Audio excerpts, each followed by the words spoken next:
ಓಂ ಗಣೇಶ ರಾಯರಿದ್ದಾರೆ. ಮಿಥುನ ರಾಶಿಗೆ ಯಾಕೆ ಈ ಕಷ್ಟ?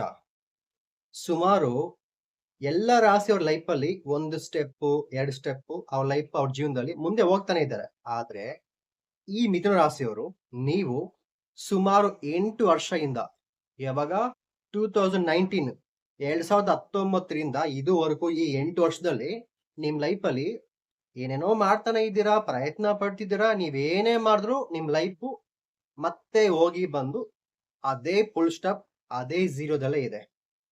ಸೊ, ಈ ವಿಡಿಯೋದಲ್ಲಿ ಒಂದು ಹೀರೋ ಬಗ್ಗೆ ಹೇಳ್ತಾ ಇದೀನಿ. ಯಾರು ಆ ಹೀರೋ ಅಂದ್ರೆ, ಸೇಮ್ ನಿಮ್ಮ ಮಿಥುನ್ ರಾಶಿಲಿ ಹುಟ್ಟಿರೋ ಒಂದು ಹೀರೋ ಬಗ್ಗೆ. ಯಾಕಂದ್ರೆ 2019 ಇವಾಗ ಪ್ರೆಸೆಂಟ್ 2026ವರೆಗೂ ಮಿಥುನ್ ರಾಶಿ ನಿಮ್ ಲೈಫಲ್ಲಿರೋ ಈ 8 ವರ್ಷ ಸ್ಟ್ರಗಲ್ಲು, ಅದೇ ರೀತಿ ಮಿಥುನ್ ರಾಶಿಲಿ ಒಂದು ಹೀರೋ ಇದ್ದಾರೆ. ಅವರು ಬಂದು ಒಂದು ತೆಲುಗು ಹೀರೋ. ಗೊತ್ತಿರ್ಬೋದು ಎಲ್ರಿಗೂ, ಗೊತ್ತಿಲ್ಲ ಅಂದ್ರೆ ಮತ್ತೆ ಹೇಳ್ತೀನಿ. ಆ ಹೀರೋ ಹೆಸರು South Indian super star Vijay Deverakonda. So ಗೊತ್ತಿರ್ಬೋದು ವಿಜಯ್ ದೇವರಕೊಂಡ. ವಿಜಯ್ ದೇವರಕೊಂಡ ಒಂದು ಎಕ್ಸಾಂಪಲ್, ಒಂದು ಸೆಲೆಬ್ರಿಟಿ ಅಂತ ಇಟ್ಕೊಳ್ಳಿ. ಯಾಕಂದ್ರೆ ಅವರು ಮಿಥುನ ರಾಶಿ, ನೀವು ಸಹ ಮಿಥುನ ರಾಶಿ ಅಲ್ವಾ? ಸುಮಾರು ಈ 8 ವರ್ಷದಿಂದ ನಿಮ್ ಲೈಫ್ ಅಲ್ಲಿ ಇವಾಗ ಪ್ರೆಸೆಂಟ್ ಇವಾಗ 2026 ಈ ವಿಡಿಯೋ ನೀವು ಕುತ್ಕೊಂಡು ನೋಡ್ತಾ ಇದ್ದೀವಿ. ಒಂದ್ಸರಿ ತಿರುಗಿ ನೋಡಿದೆ ನಿಮ್ ಲೈಫ್ ಅಲ್ಲಿ ಏನಾದ್ರೂ ಸಾಧನೆ ಮಾಡಿದಿರಾ ಅಂತ ನೋಡಿದೆ 8 ವರ್ಷದಲ್ಲಿ, ಹೇಳ್ಕೊಳೋ ತರ ಏನಿರೋದಿಲ್ಲ. ನಿಮಗೆ ಆವಾಗ ಅನಿಸ್ತಾ ಇರುತ್ತೆ, ಥೂ ಯಾಕಪ್ಪ ಈ ಮಿಥುನ್ ರಾಶಿಯಲ್ಲಿ ಹುಟ್ಟುಬಿಟ್ಟಿದೀನಿ. ಅಲ್ಲ, ಇನ್ನೊಂದು ಬರೋ ಜನ್ಮದಲ್ಲಾದ್ರೂ ಈ ಮಿಥುನ್ ರಾಶಿಯಲ್ಲಿ ಮಾತ್ರ ನಾನು ಹುಟ್ಲೇಬಾರ್ದು ಅನ್ನೋ ಮೈಂಡ್ ಸೆಟ್ ಬಂದ್ಬಿಟ್ಟಿರುತ್ತೆ. ಪ್ರತಿಯೊಂದು ವರ್ಷಕ್ಕ ಅವ್ರವ್ರ ಲೈಫಲ್ಲಿ ಏನೋ ಒಂದು ಇಂಪ್ರೂವ್ಮೆಂಟ್ ಆಗ್ತಾನೆ ಇರುತ್ತೆ. ಆದ್ರೆ ನಿಮ್ಮ ಮಿಥುನ್ ರಾಶಿ ಅವ್ರ ಲೈಫಲ್ಲಿ ಅಮ್ಮಮ್ಮ ಅಂದ್ರೆ ಈ 8 ವರ್ಷದಲ್ಲಿ ಸುಮಾರು ಒಂದು 10% ಮಾತ್ರ ಇಂಪ್ರೂವ್ಮೆಂಟ್ ಆಗಿರುತ್ತೆ. ಬ್ಯಾಲೆನ್ಸ್ ಇರೋ 90% ನಿಮ್ ಲೈಫಲ್ಲಿ ಹೇಳ್ಕೊಳೋ ತರ ಏನು ಇಲ್ಲ. ಸೊ ಏನಾದ್ರು ಇದ್ದೇ ತಾನೆ ಹೇಳ್ಕೊಳಕ. ಜಸ್ಟ್ ಒಂದು 10% ಮಾತ್ರ ಈ ಒಂದು 8 ವರ್ಷದಿಂದ ನಿಮ್ ಲೈಫಲ್ಲಿ ಒಂದು 10% ನಿಮ್ ಲೈಫಲ್ಲಿ ಇಂಪ್ರೂವ್ಮೆಂಟ್ ಆಗಿರ್ಬೋದು. ಬ್ಯಾಲೆನ್ಸ್ ಇರೋ 90% ನಿಮ್ ಲೈಫ್ ಹೇಳ್ಕೊಳೋ ತರ ಏನು ಇಲ್ಲ. ನಿಮ್ಮ ಫೇಸ್ ಅಲ್ಲಿ 100% ಹ್ಯಾಪಿನೆಸ್, ಸ್ಯಾಟಿಸ್ಫ್ಯಾಕ್ಷನ್ ನೋಡಿ ಸುಮಾರು 8 ವರ್ಷ ಆಗೈತೆ. ಸುಮ್ನೆ ಇವಾಗ ನಿಮ್ ಫೇಸ್ ಸ್ವಲ್ಪ ಹ್ಯಾಪಿ ಆಗಿರ್ಬೋದು ನಿಮ್ ಮನ್ಸಲ್ಲಿ, ಬಟ್ 100% ಹ್ಯಾಪಿಯಾಗಿ ನೀವು ಇದ್ದೀರಾ, ಸ್ಯಾಟಿಸ್ಫ್ಯಾಕ್ಷನ್ ಇದ್ದೀರಾ ಅಂದ್ರೆ ಚಾನ್ಸೇ ಇಲ್ಲ, ನಾಟ್ ಪಾಸಿಬಲ್. ನೀವು ಹ್ಯಾಪಿ ಆಗಿರೋಕೆ ಪಾಸಿಬಲ್ ಇಲ್ಲ. ಸುಮ್ನೆ ಒಂದು 10% ನೀವು ಸ್ವಲ್ಪ ಹ್ಯಾಪಿ ಆಗಿರ್ತೀರಾ ಅಷ್ಟೇ. ಬಟ್ 90% ನಿಮ್ ಲೈಫ್ಗೆ ನಿಮಗ ಸ್ಯಾಟಿಸ್ಫ್ಯಾಕ್ಷನ್ ಇಲ್ಲ. ಸರಿ, ಓಕೆ. 2019 ಇಂದ ನೋಡ್ಕೊಂಡವಾಗ ಕೆಲಸ ಹೋಯ್ತು, ಬಿಸ್ನೆಸ್ ಲಾಸ್ ಆಯ್ತು, ಲವ್ ಬ್ರೇಕಪ್ ಆಯ್ತು, ಚೀಟಿಂಗ್ ಆಯ್ತು. ನಿಮ್ಮ ಮನೇಲಿರೋ ಒಂದು ಪರ್ಸನ್, ನೀವು ಇಷ್ಟಪಡೋ ಒಂದು ಪರ್ಸನ್ ನಿಮ್ಮನ್ನ ಬಿಟ್ಟು, ಈ ಪ್ರಪಂಚ ಬಿಟ್ಟು ದೂರ ಹೋದ್ರು, ಸ್ಕ್ಯಾಮ್ ಆಯ್ತು, ಸ್ವಲ್ಪ ಜನಕ್ಕೆ ಆಕ್ಸಿಡೆಂಟ್ ಆಯ್ತು, ಸ್ವಲ್ಪ ಜನ ತೀರೋದ್ರು. ಈ ರೀತಿ ಇಷ್ಟೊಂದು ಕಷ್ಟ ಬಂದಿದೆ ಈ ಮಿಥುನ ರಾಶಿಯವರಿಗೆ 2019 ಇದುವರೆಗೂ ಈ 8 ವರ್ಷದಲ್ಲಿ. ಸೇಮ್ ಆ ಹೀರೋ ಇದ್ದಾರಲ್ವಾ, ಮಿಥುನ ರಾಶಿ ಹೀರೋ ವಿಜಯ್ ದೇವರಕೊಂಡ, ಅವ್ರ ಲೈಫ್ ನೋಡಿ 2019 ಇಂದ ಇದುವರೆಗೂ ಒಂದೇ ಒಂದು ಫಿಲಮು ಹಿಟ್ ಆಗಿಲ್ಲ. ಸುಮಾರು 8 ವರ್ಷದಿಂದ ಆ ವಿಜಯ್ ದೇವರಕೊಂಡ ಎಲ್ಲಾ ಸಿನಿಮಾ ಇಲ್ಲ ಒಂದು ಫ್ಲಾಪ್ ಆಗುತ್ತೆ, ಇಲ್ಲ ಆವರೇಜ್ ಆಗುತ್ತೆ. ಒಂದೇ ಒಂದು ಸಿನಿಮಾ ಕೂಡ ಸೂಪರ್ ಹಿಟ್ ಆಗಿಲ್ಲ, ಬ್ಲಾಕ್ ಬಸ್ಟರ್ ಆಗಿಲ್ಲ, ಏನು ಚೇಂಜಸ್ ಆಗಿಲ್ಲ. ಯಾಕಂದ್ರೆ ಆ ಹೀರೋ ಮಿಥುನ್ ರಾಶಿ ಅಲ್ವಾ? ಸೊ ಅವ್ರ ಲೈಫ್ ಅಲ್ಲಿ ಒಂದು ಸೂಪರ್ ಹಿಟ್ ಆಗಿಲ್ಲ, ಒಂದು ಒಳ್ಳೆ ಸಿನಿಮಾ ಸೂಪರ್ ಹಿಟ್ ಆಗಿ ಯಾರಿಗೂ ಇಷ್ಟನೂ ಆಗಿಲ್ಲ. ನಿಮ್ ಲೈಫ್ ಅಷ್ಟೇ, ನಿಮ್ ಲೈಫ್ ಅಲ್ಲಿ ಏನಾದ್ರು ಚೇಂಜಸ್ ಇಂಪ್ರೂವ್ಮೆಂಟ್ ಆಯ್ತಂದ್ರೆ ಏನು ಇಲ್ಲ. ಓಕೆ, ನಾನು ಆವಾಗ ಹೇಳ್ತಾ ಇರ್ತೀನಿ, ಮಿಥುನ್ ರಾಶಿ ಅವ್ರು ಯಾವಾಗ್ಲೂ ಲೇಟ್ ಆಗಿ ಮದುವೆ ಮಾಡ್ಕೊಂಡ್ರೆ ನಿಮ್ ಲೈಫ್ ಮದುವೆ ಜೀವನ ಚೆನ್ನಾಗಿರುತ್ತೆ ಅಂತ ಹೇಳ್ತಾ ಇರ್ತೀನಿ. ಇವಾಗ ನೋಡಿ, ರೀಸೆಂಟ್ ಆಗಿ ವಿಜಯ್ ದೇವರಕೊಂಡಗೆ ಮ್ಯಾರೇಜ್ ಆಯ್ತು. ವಿಜಯ್ ದೇವರಕೊಂಡಗೆ ಏಜ್ ಎಷ್ಟು ಇವಾಗ? 36, 36. ಸೊ ನಾನು ಯಾವಾಗ್ಲೂ ಹೇಳ್ತಿರ್ತೀನಲ್ಲ, ಮಿಥುನ್ ರಾಶಿ ಅವ್ರು ಯಾವಾಗ್ಲೂ ಲೇಟ್ ಆಗಿ ಮದುವೆ ಆಗ್ಬೇಕು, 30 ವಯಸ್ಸು 32 ವಯಸ್ಸಾಗದೆ ಮದುವೆ ಜೀವನ ಚೆನ್ನಾಗಿರುತ್ತೆ ಅಂತ ಹೇಳ್ತಾ ಇರ್ತೀನಿ. ಬಟ್ ವಿಜಯ್ ದೇವರಕೊಂಡ ಮಿಥುನ ರಾಶಿ ಅವ್ರ ಮದುವೆ ಆಗಿದ್ದು 36ನೇ ವಯಸ್ಸು. ಇನ್ ಮುಂದೆ ಅವ್ರ ಮದುವೆ ಜೀವನ ಚೆನ್ನಾಗಿರುತ್ತೆ ಅಂದ್ರೆ ಚೆನ್ನಾಗಿರುತ್ತೆ, ಬಟ್ ಅದ್ರಲ್ಲಿ ಒಂದು ಟ್ವಿಸ್ಟ್ ಐತೆ, ಪ್ರಾಬ್ಲಮ್ ಐತೆ.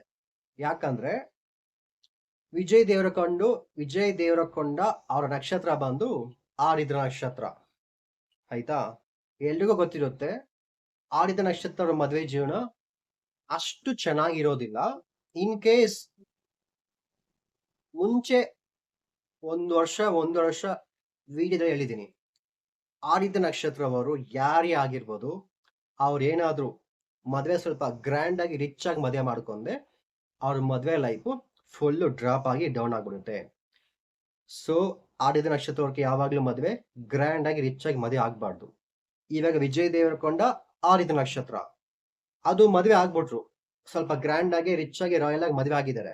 ಬಟ್ ಹೋಗ್ತಾ ಹೋಗ್ತಾ ಅವ್ನ ಮದ್ವೆ ಲೈಫು ಡೌನ್ ಆಗ್ಬಿಡುತ್ತೆ. ಯಾವತ್ತೂ ಅಷ್ಟೇ ಆದಿತ್ಯ ನಕ್ಷತ್ರ ಗ್ರ್ಯಾಂಡ್ ಆಗಿ ಮದ್ವೆ ಆಗ್ಬಾರ್ದು. ಸರಿ, ಓಕೆ. ಮಿಥುನ ರಾಶಿ, ಇವಾಗ ವಿಜಯ್ ದೇವರಕೊಂಡ ಮದ್ವೆ ಆಗಿರೋ ಪಾರ್ಟ್ನರ್ ಯಾರು? ರಶ್ಮಿಕಾ ಮಂದನ. ರಶ್ಮಿಕಾ ಮಂದನ್ ಯಾವ ರಾಶಿ? ತುಲಾ ರಾಶಿ. ಸೊ ಪ್ರತಿ ವಿಡಿಯೋದಲ್ಲಿ ಹೇಳ್ತಾ ಬರ್ತಾ ಇರ್ತೀನಿ, ಯಾವಾಗ್ಲೂ ಸರಿ ಮಿಥುನ್ ರಾಶಿಯವರು ನೀವೇನಾದ್ರೂ ಮದುವೆ ಆಗ್ಬೇಕಂತ ಫಿಕ್ಸ್ ಆಗ್ಬಿಟ್ಟೆ, ಫಸ್ಟ್ ಪ್ರಿಫರೆನ್ಸ್ ಬಂದು ತುಲಾ ರಾಶಿ ಮದುವೆ ಆಗದೆ ನಿಮ್ ಮದುವೆ ಲೈಫ್ ಚೆನ್ನಾಗಿರುತ್ತೆ. ಇವಾಗ ವಿಜಯ್ ದೇವರಕೊಂಡ ಮದುವೆ ಆಗಿರೋದು ತುಲಾ ರಾಶಿಯವನ್ನ ರಶ್ಮಿಕಾ ಮಂದನ. ಮಿಥುನ ರಾಶಿ ತುಲಾ ರಾಶಿ ಮದುವೆ ಲೈಫ್ ಚೆನ್ನಾಗಿರುತ್ತೆ, ಲೇಟ್ ಮ್ಯಾರೇಜ್ ಚೆನ್ನಾಗಿ ಇರುತ್ತೆ. ಅದೇ ಒಂದು ಪ್ರಾಬ್ಲಮ್ ಇದೆ ಅವ್ರ ಲೈಫ್ ಅಲ್ಲಿ. ಸೊ ಅವ್ರ ಮದುವೆ ಲೈಫ್ ಅಲ್ಲಿ ಪ್ರಾಬ್ಲಮ್ ಇದೆ. ಬೇಸಿಕಲಿ ಮಿಥುನ್ ರಾಶಿ ನೀವು ನಿಮ್ ಲೈಫ್ ಅಲ್ಲಿ ಪ್ರಾಬ್ಲಮ್ ಇದೆ. ಎಕ್ಸಾಂಪಲ್ ಆವಾಗ್ಲೇ ಹೇಳ್ದಂಗೆ 2019 ಇದುವರೆಗೂ ನಿಮ್ ಲೈಫ್ ಅಲ್ಲಿ ಏನ್ ಬೇಕು ಎಲ್ಲ ಮಾಡ್ತಾನೆ ಇದೀರಿ. ಕೆಲಸ ಮಾಡ್ತಿದ್ದೀರಿ, ಎಫರ್ಟ್ ಆಗ್ತಿದ್ದೀರಿ, ಹಾರ್ಡ್ ವರ್ಕ್ ಮಾಡ್ತಾ ಇದೀರಿ. ನೀವ್ ಎಷ್ಟೇ ಪ್ರಯತ್ನ ಪಟ್ರು ಒಳ್ಳೆ ಕೆಲಸ ಇಲ್ಲ, ಒಳ್ಳೆ ಬಿಸ್ನೆಸ್ ಗ್ರೋತ್ ಇಲ್ಲ, ಮದುವೆ ಇಲ್ಲ, ಮಕ್ಕಳಿಲ್ಲ, ಕೋರ್ಟ್ ಕೇಸು, ಸ್ಕ್ಯಾಮ್ ಆಗಿರೋ ಮನಿ ಇನ್ನೂ ಬರ್ತಾ ಇಲ್ಲ. ಇಷ್ಟೊಂದು ಪ್ರಾಬ್ಲಮ್ ಫೇಸ್ ಮಾಡ್ತಾನೆ ಇದ್ದೀರಿ. ಬಟ್ ಇದುವರೆಗೂ ನಿಮಗೆ ಕರೆಕ್ಟ್ ಆದ ಸೊಲ್ಯೂಷನ್ ಇನ್ನೂ ಸಿಗ್ಲೇ ಇಲ್ಲ. ಮುಂದೆ ಆದ್ರೂ ಸಿಗುತ್ತಾ ಅಂದ್ರೆ ಖಂಡಿತ ಈ ಗುರು ಗೋಚರ ಫಲ ಈ ಜೂನ್ ತಿಂಗಳು, ನೆಕ್ಸ್ಟ್ ಮಂತ್ ಜೂನ್ ತಿಂಗಳು ನಿಮಗೆ ಗುರು ಗೋಚರ ಫಲ ಚೇಂಜ್ ಆಗ್ತಿದೆ, ಬದಲಾವಣೆ ಆಗ್ತಿದೆ. ಅದರಿಂದ ನಿಮ್ ಲೈಫ್ ಅಲ್ಲಿ ಇವಾಗಿರೋ ಲೈಫ್ಗಿಂತ ಇನ್ನೊಂದು ಹೆಜ್ಜೆ, ಒಂದು ಸ್ಟೆಪ್ ನಿಮ್ ಲೈಫ್ ಖಂಡಿತ ಚೇಂಜಸ್ ಆಗುತ್ತೆ. ಗುರುಗ್ರಹ ನಿಮ್ ಲೈಫ್ ಅಲ್ಲಿ ಚೇಂಜಸ್ ಮಾಡೋದು ಫಸ್ಟ್ ವಿಚಾರ ಏನ್ ಗೊತ್ತಾ? ಫಸ್ಟ್ ಮದುವೆ ವಿಚಾರದಲ್ಲಿ ತುಂಬಾ ಅದ್ಭುತವಾಗಿ ಮಾಡ್ಕೊಡುತ್ತೆ. ಮದುವೆಗೋಸ್ಕರ ಪ್ರಯತ್ನ ಪಡ್ತಿದ್ರೆ ಅದು ಲವ್ ಮ್ಯಾರೇಜ್ ಆಗಿರ್ಬೋದು, ಅರೇಂಜ್ ಮ್ಯಾರೇಜ್ ಆಗಿರ್ಬೋದು, ಖಂಡಿತ ಮದುವೆ ಆಗೋದಕ್ಕೆ one of the best time ಈ ಜೂನ್ ತಿಂಗಳಿಂದ ನಿಮ್ ಲೈಫ್ ಅಲ್ಲಿ ಒಂದು ಅದೃಷ್ಟ ಅಂತ ಇಟ್ಕೊಳ್ಳಿ. ಓಕೆನಾ? ನೆಕ್ಸ್ಟ್, ಎಲ್ಲಾ ಮಿಥುನ ರಾಶಿಯವರು ಈ ಜೂನ್ ತಿಂಗಳ ನಂತರ ಗೋಲ್ಡ್ ರೇಟ್ ಎಷ್ಟೇ ಆಗಿರ್ಬೋದು, ಖಂಡಿತ ನಿಮ್ ಮನೆಗೆ ನೀವು ಗೋಲ್ಡ್ ಬಂಗಾರು ಖರೀದಿ ಮಾಡ್ತೀರಾ. ಈ ಸೆಕೆಂಡ್ ಈ ವಿಡಿಯೋ ನೋಡುವಾಗ ನಿಮ್ಮ ಹತ್ರ ನಿಮ್ಮ ಜೋಬಲ್ಲಿ ₹1 ಕೂಡ ಇಲ್ಲ ಅಂದ್ರೂ ಪರವಾಗಿಲ್ಲ. ಜೂನ್ ಆದ್ಮೇಲೆ ಜೂನ್ ತಿಂಗಳಿಂದ ಮುಂದಿನ ವರ್ಷ 2027 ಜೂನ್ ವರೆಗೂ ಖಂಡಿತ ನೀವು ಬಂಗಾರು ಗೋಲ್ಡ್ ಖರೀದಿ ಮಾಡ್ತೀರಾ. ಸ್ಪೆಷಲಿ ದುಡ್ಡು ಬರುತ್ತೆ. ಈ 8 ವರ್ಷದಿಂದ ನಿಮ್ ಲೈಫ್ ಅಲ್ಲಿ ದುಡ್ಡು ಏನೋ ಒಂದಕ್ಕೆ ಸಂಪಾದನೆ ಮಾಡಿರ್ತೀರಾ. ಬಟ್ ನೀವ್ ಎಕ್ಸ್ಪೆಕ್ಟ್ ಮಾಡೋ ದುಡ್ಡು ಈ 2026 ಜೂನ್ ನಂತರ ಖಂಡಿತ ಬಂದೇ ಬರುತ್ತೆ. ಸೊ ಇವಾಗ ಬರೋ ದುಡ್ಡು ಇರೋದಲ್ಲ, ಈ 2026 ಜೂನ್ ನಂತರ ಒಂದು ದುಡ್ಡು ಬರುತ್ತೆ. ಆ ದುಡ್ಡಲ್ಲಿ ಫಸ್ಟ್ ನಿಮಗೆ ಮದುವೆ ಆಗುತ್ತೆ. ಸೆಕೆಂಡು, ಮನೆ ಕಟ್ತೀರಾ, ಕಟ್ಟಿರೋ ಮನೆ ಅದು ತಕ್ಕೊಂತೀರಾ, ಲ್ಯಾಂಡ್ ಪರ್ಚೇಸ್ ಮಾಡ್ತೀರಾ. ಸ್ಪೆಷಲಿ ಸ್ಟಾಕ್ ಮಾರ್ಕೆಟ್ ಅಲ್ಲಿ ಇನ್ವೆಸ್ಟ್ಮೆಂಟ್ ಮಾಡ್ತೀರಾ, ಮಾಡಿರೋರಿಗೆ ಒಳ್ಳೆ ಪ್ರಾಫಿಟ್ ಬರುತ್ತೆ. ಜಾಬ್ಗೋಸ್ಕರ ಫಾರಿನ್ಗೋಸ್ಕರ ಟ್ರೈ ಮಾಡ್ತಾ ಇದ್ದೆ. ಸ್ಪೆಷಲಿ ನನಗೆ ಜಾಬ್ ಅಲ್ಲಿ ಸ್ಯಾಟಿಸ್ಫ್ಯಾಕ್ಷನ್ ಇಲ್ಲ, ನನಗಿಂತ ಟ್ಯಾಲೆಂಟ್ ಅಂದ್ರೆ ನನ್ನ ಜೊತೆಗೆ ನನ್ನ ಕೊಲೀಗ್ಸ್ಗೆ, ನನ್ನ ಜೂನಿಯರ್ಸ್ಗೆ ಏನೂ ಟ್ಯಾಲೆಂಟ್ ಇಲ್ಲ, ಅವ್ರಿಗೆ ಮಾತ್ರ ಒಳ್ಳೆ ಪ್ರಮೋಷನ್ ಸಿಗ್ತಾ ಇದೆ. ನನಗಿರೋ ಟ್ಯಾಲೆಂಟ್ ನನಗಿನ್ನೂ ಒಳ್ಳೆ ಗೌರವ ಸಿಗ್ತಿಲ್ಲ, ಒಳ್ಳೆ ಪ್ರಮೋಷನ್ ಸಿಗ್ತಿಲ್ಲ, ಒಳ್ಳೆ ರಿವಾರ್ಡ್ ಸಿಗ್ತಿಲ್ಲ. ನನಗೆ ಈ ಜೂನ್ ನಂತರ ಪ್ರಮೋಷನ್ ಆಗುತ್ತೆ, ಸ್ಪೆಷಲಿ ಇನ್ಕ್ರಿಮೆಂಟ್ ಹೈಕ್ ಆಗುತ್ತೆ. ನೀವು ಹುಟ್ಟಿರೋ ಊರು ಬಿಟ್ಟು ಬೇರೆ ಊರಿಗೆ, ಬೇರೆ ಊರು, ಬೇರೆ ಸ್ಟೇಟು, ಇಲ್ಲ ಅಬ್ರಾಡ್ ಆಗಿರ್ಬೋದು, ಇಲ್ಲ ಜಾಬ್ ಅಲ್ಲಿ ಚೇಂಜಸ್ ಆಗಿರ್ಬೋದು, ಬೇರೆ ಕಡೆ ಶಿಫ್ಟ್ ಆಗ್ಬೇಕು ಅನ್ಕೊಂಡಿರೋರಿಗೆ one of the best time. ನಿಮ್ಮ ಲೈಫ್ ಸೂಪರ್ ಆಗಿ ಅದ್ಭುತವಾಗಿದೆ. ಸ್ಪೆಷಲಿ ಈ ಸಾಟರ್ಡೆ, ಈ ಶನಿವಾರ ಅಮಾವಾಸ್ಯೆ ಬರ್ತಿದೆ. ಈ ಅಮಾವಾಸ್ಯೆಗೆ ನಾವು ತಾಯ್ತ ಕೊಡ್ತಾ ಇದೀವಿ.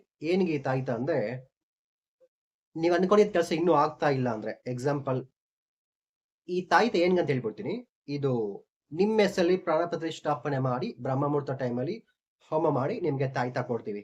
ಈ ತಾಯ್ತ ಏನ್ ಯೂಸ್ ಆಗುತ್ತೆ ಅಂದ್ರೆ, ಎಲ್ಲಾ ವಿಚಾರಕ್ಕೂ ವರ್ಕ್ ಆಗುತ್ತೆ. ಸ್ಪೆಷಲಿ ನೀವೇನಾದ್ರು ಕಾಲ್ ಮಾಡ್ಬಿಟ್ಟು ನನಗೆ ಇಂಥ ವಿಚಾರದಲ್ಲಿ ಎಕ್ಸಾಂಪಲ್ ಅಟ್ ಪ್ರೆಸೆಂಟ್ ನಂಗೆ ಇವಾಗ ಬೇಕು, ಕೆಲ್ಸ ಆಗ್ತಿಲ್ಲ, ಮದ್ವೆ ಸೆಟ್ ಆಗ್ತಿಲ್ಲ, ಮಕ್ಕಳಾಗ್ತಿಲ್ಲ, ಕೋರ್ಟ್ ಕೇಸ್ ಪ್ರಾಬ್ಲಮ್ ಆಗ್ತಿಲ್ಲ, ಆರೋಗ್ಯ ಸಮಸ್ಯೆ ಇದೆ, ವಿದ್ಯಾಭ್ಯಾಸದಲ್ಲಿ ಇನ್ನು ಸ್ವಲ್ಪ ಟಾಪ್ ಪೊಸಿಷನ್ಗೆ ಹೋಗ್ಬೇಕು, ಚೆನ್ನಾಗಿ ಇಂಪ್ರೂವ್ಮೆಂಟ್ ಆಗ್ಬೇಕು. ಈ ರೀತಿ ಪ್ರತಿಯೊಂದು ವಿಚಾರಕ್ಕೂ ನನ್ನ ಲೈಫಲ್ಲಿ ಒಂದು ದೊಡ್ಡ ಮಟ್ಟಿಗೆ ಹೋಗ್ಬೇಕು ಅನ್ಕೊಂಡಿರೋರು ಎಲ್ರಿಗೂ ಖಂಡಿತ ಈ ತಾಯ್ತ ವರ್ಕ್ ಆಗುತ್ತೆ. ಇನ್ ಕೇಸ್ ನಿಮ್ಗೇನಾದ್ರು ಈ ತಾಯ್ತ ಯಂತ್ರ ಬೇಕು ಅಂತ ನಿಮ್ಗೆ ಅನಿಸುತ್ತೆ, ಖಂಡಿತ ಈ ಸ್ಕ್ರೀನ್ ಮೇಲೆ ಇರೋ ನಂಬರ್ಗೆ ಫೋನ್ ಮಾಡಿ ಬುಕ್ ಮಾಡ್ಕೊಳ್ಳಿ. ಸೊ ಇದ್ರಿಗೆ ಎಷ್ಟು ಫೀಸ್ ಆಗುತ್ತೆ ಅಂದ್ರೆ, ತಾಯ್ತಕ್ಕೆ ಬಂದ್ಬಿಟ್ಟು 1400 ರೂಪಾಯಿ ಆಗುತ್ತೆ, 1400 ರುಪೀಸು. ಅದು ಸ್ಪೀಡ್ ಪೋಸ್ಟ್ ಅಲ್ಲಿ ನಿಮ್ಮ ಅಡ್ರೆಸ್ಗೆ ಕೊರಿಯರ್ ಮುಖಾಂತರ ಕಳ್ಸ್ಕೊಡ್ತೀವಿ. ಬೇಕಿದ್ರೆ ಅದು ಯೂಸ್ ಮಾಡ್ಕೊಬಹುದು. ಸರಿ, ಓಕೆ. ಈ ಗುರು ಬದಲಾವಣೆ ಈ ನೆಕ್ಸ್ಟ್ ಮಂತ್ ಜೂನ್ ಅಲ್ಲಿ ಇನ್ನೂ ಏನೆಲ್ಲ ಇಂಪ್ರೂವ್ಮೆಂಟ್ ಆಗುತ್ತೆ ಅಂದ್ರೆ, ಸ್ಪೆಷಲಿ ಒಂದು ಅರ್ಥ ಮಾಡ್ಕೊಳ್ಳಿ. ನೀವು ಯೂಟ್ಯೂಬ್ ಅಲ್ಲಿ ನನ್ನ ವಿಡಿಯೋಸ್ ನೋಡಿ, ಬೇರೆ ಜ್ಯೋತಿಷಿ ವಿಡಿಯೋಸ್ ನೋಡಿ, ಟಿವಿಯಲ್ಲಿ ನೋಡಿ, ನೀವು ಎಷ್ಟೇ ನೋಡಿ, ಇವೆಲ್ಲ ಬಂದು ಲೆಕ್ಕಕ್ಕ 20% ಮಾತ್ರ ವರ್ಕ್ ಆಗೋದು. ಯಾಕಂದ್ರೆ ಇವೆಲ್ಲ ಗೋಚರ ಫಲ. ಏನ್ ಈ ಗೋಚರ ಫಲ ಅಂದ್ರೆ, ಈ ಟಿವಿಯಲ್ಲಿ ಯೂಟ್ಯೂಬ್ ಅಲ್ಲಿ ಬರೋದು ದಿನ ಭವಿಷ್ಯ, ವಾರ ಭವಿಷ್ಯ, ತಿಂಗಳ ಭವಿಷ್ಯ, ಮತ್ತೆ ಗ್ರಹಗಳು ಈ ಮನೆ ಬಿಟ್ಟು ಆ ಮನೆಗೆ ಹೋಗುತ್ತೆ, ಗುರು ಸಂಚಾರ, ಶನಿ ಸಂಚಾರ, ರಾಹುಕೇತು ಸಂಚಾರ, ಈ ರೀತಿ ಈ 9 ಗ್ರಹಗಳು ಎಷ್ಟೇ ಚೇಂಜಸ್ ಅದು ನಿಮ್ ಲೈಫ್ ಅಲ್ಲಿ 20% ಮಾತ್ರ ರಿಸಲ್ಟ್ ಕೊಡುತ್ತೆ. 20% ವರ್ಕ್ ಆಗೋದು. ಸರಿ, ಓಕೆ. ನನಗೆ 100% ವರ್ಕ್ ಆಗ್ಬೇಕಾದ್ರೆ ಏನ್ ಮಾಡ್ಬೇಕಂದ್ರೆ, 80% ಡಿಸೈಡ್ ಮಾಡೋದು ನಿಮ್ಮ ದಶಾಭುಕ್ತಿ. ನಿಮ್ಮ ಕರ್ಮ ಫಲ ಅಂತ ಇರುತ್ತಲ್ಲ, ಅದು ಬಂದು ದಶಾಭುಕ್ತಿ. ಅದು ನಿಮ್ಮ ಹತ್ರ ಜಾತಕ ಇದ್ದೇ ನೋಡ್ತೀವಿ, ಇಲ್ಲಾಂದ್ರೆ ನಿಮ್ಮ date of birth, time, place ಕಳ್ಸಿದೆ ನಮ್ಗೆ ಕಳಿಸ್ದೆ ವಾಟ್ಸಾಪ್ ಅಲ್ಲಿ, ನಿಮ್ದು ಜಾತಕ ಬರುತ್ತೆ. ಅದ್ರಲ್ಲೇ ಬಂದು ದಶಾಭುಕ್ತಿ ಅಂತ ಇರುತ್ತೆ. ನಿಮ್ಗೆ ಇವಾಗ ಗುರು ದಶೆ ನಡೀತಾ ಇದೆಯಾ, ಶನಿ ದಶೆನ, ಬುಧ ದಶೆನ, ಕೇತು ದಶೆನ, ಶುಕ್ರ ದಶೆ ಅಂತ ಇರುತ್ತೆ. ದಶ ನಿಮ್ ಲೈಫ್ ಅಲ್ಲಿ 80%. ಅದ್ರಲ್ಲಿ ದಶಾಭುಕ್ತಿ ಅಂತ ಇರುತ್ತೆ. ದಶಾ ಭುಕ್ತಿ, ಅಂತರ್ಭುಕ್ತಿ, ಇವೆಲ್ಲ ಸೇರಿ ನಿಮ್ ಲೈಫ್ ಅಲ್ಲಿ 80% ನಿಮ್ಮ ಲೈಫ್ ಡಿಸೈಡ್ ಮಾಡುತ್ತೆ. ಈ ಗುರು, ಶನಿ, ರಾಹು, ಕೇತು ಈ ಎಲ್ಲಾ ಗೋಚರ ಫಲ ನಿಮ್ ಲೈಫ್ ಅಲ್ಲಿ ಜಸ್ಟ್ 20% ಮಾತ್ರ ತಕೊಳ್ಳಿ. ಯಾವತ್ತೂ ಅಷ್ಟೇ ನಿಮ್ಮ ಲೈಫ್ ಅಲ್ಲಿ ಫಸ್ಟ್ ಪ್ರಿಫರೆನ್ಸು ದಶಾಭುಕ್ತಿ. ದಶಾಭುಕ್ತಿ ಚೆನ್ನಾಗಿದ್ರೆ ನಿಮ್ ಲೈಫ್, ದಶಾಭುಕ್ತಿ ಚೆನ್ನಾಗಿಲ್ಲ ಅಂದ್ರೆ ನಿಮ್ ಲೈಫ್ ಅಲ್ಲಿ ಯಾವುದೇ ರೀತಿ ಸಪೋರ್ಟ್ ಮಾಡೋದಿಲ್ಲ. ಸೊ ಯಾವಾಗ್ಲೂ ಫಸ್ಟ್ ಪ್ರಿಫರೆನ್ಸು ದಶಾಭುಕ್ತಿ ಕೊಡಿ. ಆ ದಶಾಭುಕ್ತಿ ಏನ್ ಡಿಸೈಡ್ ಮಾಡುತ್ತೆ ಅಂದ್ರೆ, ಎಕ್ಸಾಂಪಲ್ ಪ್ರೆಸೆಂಟ್ ನಿಮ್ಮ ಆರೋಗ್ಯ ಹಂಗೈತೆ, ನಿಮ್ಮ ಮನಸ್ಥಿತಿ ಹಂಗೈತೆ. ಇವಾಗ ಇನ್ನೊಂದು ಎಕ್ಸಾಂಪಲ್ ಹೇಳ್ಬಿಡ್ತೀನಿ. ರಾಶಿ, ಲಗ್ನ. ರಾಶಿ ನೋಡ್ಬೇಕಾ ಲಗ್ನ ನೋಡ್ಬೇಕಂದ್ರೆ, ಲಗ್ನ ಫಸ್ಟ್ ಪ್ರಿಫರೆನ್ಸು, ರಾಶಿ ಸೆಕೆಂಡ್ ಪ್ರಿಫರೆನ್ಸು. ರಾಶಿ ಅನ್ನೋದು ನಿಮ್ಮ ಮನಸ್ಥಿತಿ. ಇವಾಗ ನೀವು ನೋಡಕ್ಕ ಯಾವ ರೀತಿ ಇದ್ದೀರಾ, ನೀವು ಮಾತಾಡೋದು, ನಿಮ್ಮ ಸ್ಟೈಲು, ಇವೆಲ್ಲ ರಾಶಿ. ಲಗ್ನ ಅನ್ನೋದು ನಿಮ್ಮ ಮನಸ್ಸು.